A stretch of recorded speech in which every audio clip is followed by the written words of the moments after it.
When you're raising a year's worth of meat, it's really fabulous, except one has to have storage for a year's worth of meat, especially when it's a year's worth of beef, pork, and chicken, along with your seafood. And we don't have a garage, we don't have a basement, so we have to get a little bit creative with our different storage spaces. So we do have a pump house. So the pump house comes in very handy for where we have the majority of our meat storage. So if you are getting a quarter or a half, some people get a full beef. We usually have it between a quarter and a half a beef that we're putting in the freezer at one time. You definitely are going to have a large freezer. So this is a 9 cubic foot chest freezer. And this is where we house all of our beef as well as our seafood. Now, a freezer is how we predominantly preserve most of our meat. I do can some of it, but there's some cuts that I quite honestly don't want to be canned. I don't want that texture, or I want to be able to cook it from, a frozen and then of course thawed state. If you are relying on a chest freezer and it holds all of your meat, and in our case we actually have multiple chest freezers, then you do want to make sure that you have a backup source of electricity if you live in a power area where the power goes out often. And honestly, even if you live in an area where the power doesn't go out very often, you still want to make sure that you have got a way to keep this frozen if the power does go out. Now, if the power goes out and it's only for about 24 hours, as long as the freezer is fairly full and you don't open it, then the food will be fine for at least 24 hours. We lose power a lot when it's in the middle of winter and it's out here in this pump house where it is cold anyways. It's not so much of a big deal. But if it's during the summer months or it's going to be for a prolonged period of time, we have a generator that will power our home and our freezers. So you want to make sure that you're well prepared, because nobody wants to lose a year's worth of their food due to a power outage. So that being said, my husband actually took plywood and cut it, and we have created sections to keep things organized. So all of my ground beef, I keep in this front section. So we've got a little bit from 2 different local butchers actually. So this is what it looks like. This is the 1 pound package. This is 1.5 pounds. So we've got all the ground beef there. So I know where that's at. And then on this side, many of you guys who saw where we go crabbing in our little tiny ski boat and we get a year's worth of crab. So we cook it and then we freeze it and then we wrap it and we vacuum pack it. So this is where we have just a small amount left. This is the crab that we caught last year. And actually, a lot of people have been commenting about the texture, but when we do it fresh and then we freeze it and then we vacuum seal it like this, it's excellent. And like a crab bisque, we like to do a hot crab dip. It's also really good in crab Alfredo. We make it with homemade egg noodles, and even crab cakes. So the frozen from texture, when you get it yourself and you prepare it and then you freeze it from frozen, it's actually still really good. I mean, yes, fresh is like the epitome, but it's not bad when it's frozen. So on this side, we have our seafood. I've also got some salmon. My husband works for a place where they get a meat bonus, and so we actually get frozen Alaska caught salmon, which is really amazing. So I have that in here. So it's kind of like my seafood size. And then we get the marrow bones. So not soup bones, but we actually get the leg bones, the femur bones, the marrow bones when we butcher. The butcher cuts them up for us. And so I've got a couple of different larger bags here, what I have left of the marrow bones. My husband loves to roast the bones and actually just eat the marrow.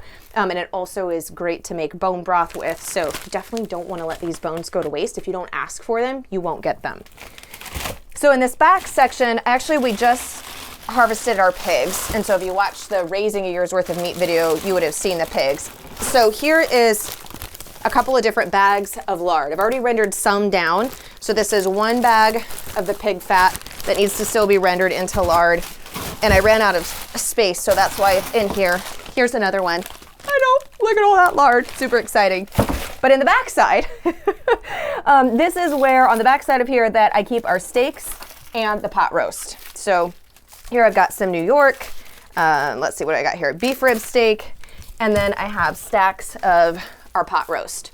So I like it organized by type of cut. So when I'm coming in, one, I can see how much we have left of a certain cut of meat, but also when I'm in a hurry and I just need to come out here and grab some of the meat to thaw for dinner, I know exactly where to go to grab it, and it's in a little bit more organized manner. So that's that. Now then over on this side, I still got some of this bags of marrow. In fact, this bag actually got cut, so I'm gonna need to use these up first to repackage that.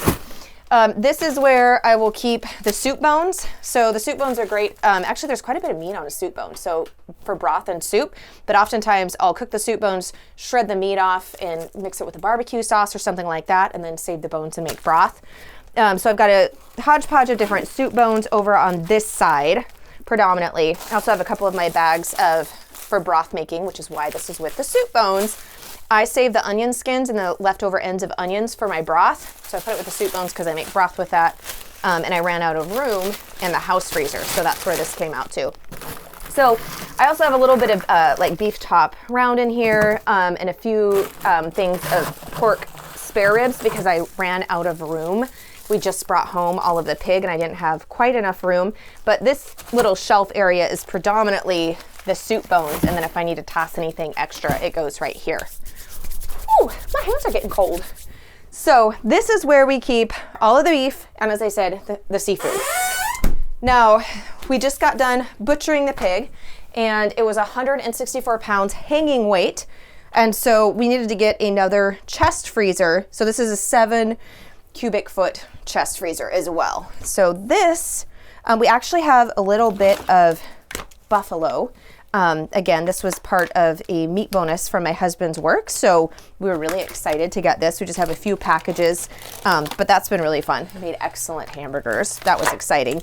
But everything else that's in here, whew, I should have been wearing gloves. My fingers are freezing.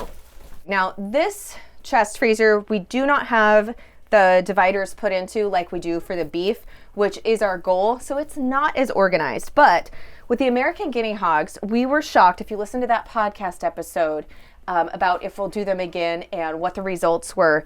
The American guinea hogs produce the most amount of bacon of any of the pigs and breeds we have raised thus far. We actually thought that the butcher accidentally put everybody's bacon in with ours. And then we called my husband's brother, who we raised a pig for, and he thought the same thing. He's like, did I get your guys' bacon? So they produce a lot of bacon, which is not a bad thing because I would actually rather have more bacon than sausage. We use bacon more. So we got very little sausage. Only ended up getting about, their 1 pound things of sausage. I only got about, I think it was 6 pounds of sausage, but we got a ton of bacon. Both of this is bacon. This is more lard, which they were also amazing lard producers, which they're known as a lard pig. So that's not really a big surprise. And then all of this bacon, which we also had the jowl meat made into bacon. So that was a great extra addition. So bacon, more lard. But beneath all of the bacon is the hams. So I've got the rest of the hams. And then we also got, which was kind of surprising, a lot more cuts of pork chop. And I also have the ribs in there. But we got a lot of pork chops. So I was really...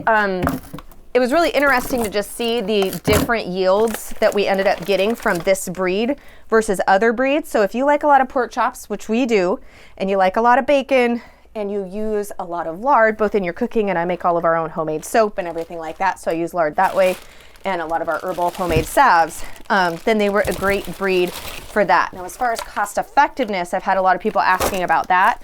I will link to that blog post and podcast episode I did on it and kind of the whole breakdown on how much it ended up costing us and if we would do them again.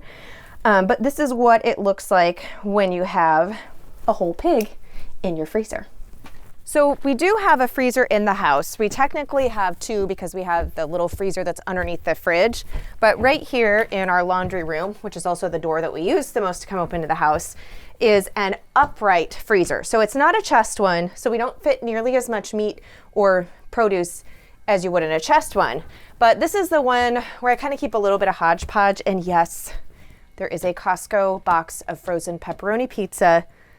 I have a teenage son who sometimes likes some of that junk food. So this is when he needs to fix himself something and mom's not cooking. We do all have some of those. But here's where I keep, these are the eggs. So many of you guys have asked, and I showed you how when I need to do preservation fast. So I like to freeze our excess eggs to use in the winter months when the chickens aren't laying. We're just now hitting the time of year where they're starting to lay again, but it's still not really regularly or full production. So I've got some excess eggs in here. Some tomatoes that I never did get into sauce that need to be done. Butter, here's some of the zucchini, our blueberries. I think this is pie crust. No, this is sugar cookie dough. I did not get it labeled. And I have used sugar cookie dough before thinking it was pie crust. It makes for an interesting quiche, not one I would purposely repeat, however.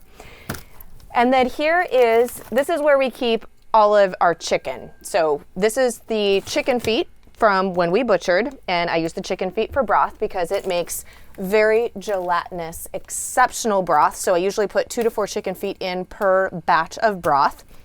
And then here are all of our birds. So we went through some of them. I did have some up here. So this time of year, I've got these 3 shelves left. And so I can get a row on the front and then there's one behind them. So you can see this is what they look like all packaged up, weight and the date from last year. And then I kind of have a little bit of, I'll bring in a bit, like I've got some pork chops here. I'll usually just bring a few things from the large freezer that's out in the pump house so that I've got it in the house without having to go all the way out there if I don't want to. And then down here, a little bit of ice cream. And then I've got some extra bags of frozen strawberries that I couldn't decide what I wanted to do with them. We're using them in smoothies, but I'll probably end up thawing them out and doing a batch of strawberry jam. And then I also need to thaw these tomatoes, get the skins off, and just do up a quick batch of sauce. So we just kind of keep a little bit of extra in this freezer, but it is our main chicken freezer, or where we put most of our poultry. So you can see we keep kind of each freezer is by the meat type. Now, if you're interested in learning how to preserve all of your own food, including fermenting, dehydrating, of course canning, and all the different methods that you can utilize at home, make sure that you are signed up for the free masterclass that I am going to be teaching live. You'll see the link below. Make sure that you get registered and save your seat.